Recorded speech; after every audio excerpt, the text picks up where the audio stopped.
Hi guys, welcome back to our channel. SSMB 29 నుంచి ఒక చిన్న అప్డేట్ అయితే బయటకు వచ్చింది. సో దాని గురించి అయితే మాట్లాడుకుందాము.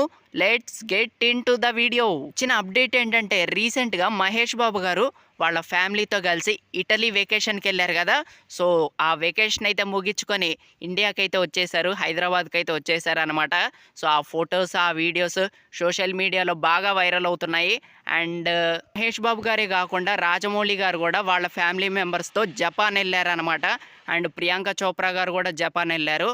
అండ్ రాజమౌళి గారు RRR డాక్యుమెంటరీ గురించి ప్రచారం చేయడానికి జపాన్కి వెళ్ళారనే చెప్పాలి. సో రాజమౌళి గారు ఎప్పుడైతే ఇండియాకి తిరిగి వస్తారో షూటింగ్ అయితే స్టార్ట్ అయిపోతుందన్నమాట. అండ్ సెకండ్ షెడ్యూల్ కూడా స్టార్ట్ అయిపోతుంది త్వరలో. సో ఇదే ఒక పెద్ద అప్డేట్ అని కూడా చెప్పుకోవచ్చు. అండ్ నిజంగా ఈ సినిమా నుంచి ఏ అప్డేట్ వచ్చినా అది సెన్సేషనే, ఏ అప్డేట్ వచ్చినా అది ట్రెండింగ్లోకి వెళ్ళిపోద్ది. అండ్ ఖచ్చితంగా ఈ సినిమా మాత్రం one of the most hyped సినిమాగా ఖచ్చితంగా రికార్డులను అయితే తిరగ రాసిద్దనే చెప్పాలి. అండ్ ఈ సినిమా మ్యాక్సిమం సినిమా థియేటర్స్ని ఆక్యుపై చేసిద్ది అనమాట. అండ్ ఫుల్ స్క్రీన్స్ అయితే ఇస్తారు ఈ సినిమాకి. అండ్ చాలా పెద్ద సంఖ్యలో అయితే రిలీజ్ కాబోతుంది. అండ్ చాలా హ్యూజ్ లెవెల్లో అయితే కలెక్షన్స్ అయితే రాబడుతుంది అనమాట. అండ్ నిజంగా హాలీవుడ్ లేదు, బాలీవుడ్ లేదు. సో మొత్తం ఒక రేంజ్లో అయితే ఇది విధ్వంసం అయితే సృష్టిస్తుందనమాట. అండ్ చాలా చాలా గ్రేట్ లెవెల్లో అయితే రిలీజ్ కాబోతుంది. అండ్ ఈగర్లీ వెయిటింగ్ ఈ సినిమా కోసం. ఫ్యాన్స్ కూడా చాలా చాలా ఈగర్గా వెయిట్ చేస్తున్నారు. ఈ సినిమా నుంచి ఏ అప్డేట్ వచ్చినా అది చాలా చాలా పెద్ద పెద్ద రికార్డులను అయితే సృష్టిస్తుంది. అండ్ చాలా మిలియన్స్ ఆఫ్ వ్యూస్లో అయితే యూట్యూబ్లో అయితే ట్రెండ్ అవుతుంది అనమాట. ఈ ట్రైలర్ వచ్చిన రోజు, ఈ సినిమా ట్రైలర్ వచ్చిన రోజు మాత్రం ఇక ఏ రికార్డు మిగలదనే చెప్పాలి.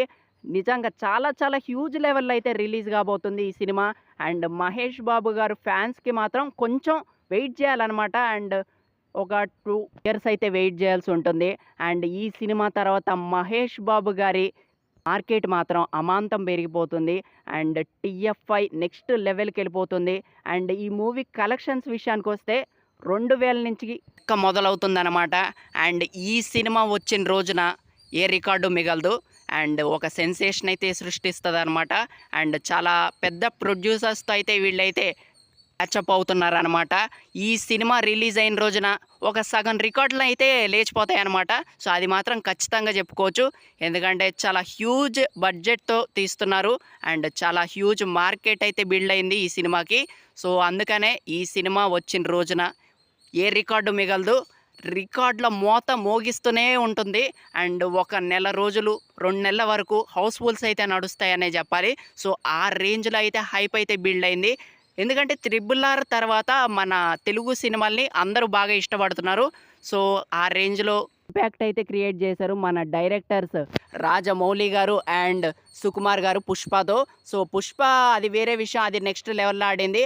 అండ్ RRR చాలా బాగా ఆడింది, బాహుబలి చాలా బాగా ఆడింది. సో అందుకనే ఇంత హైప్ అయితే బిల్డ్ అయింది ఈ సినిమాకి. ఒక పక్క రాజమౌళి గారు, ఒక పక్క మహేష్ బాబు గారు, mass super star Mahesh Babu గారు అయితే యాక్టింగ్ చేస్తున్నారంటే మినిమం ఉంటుంది.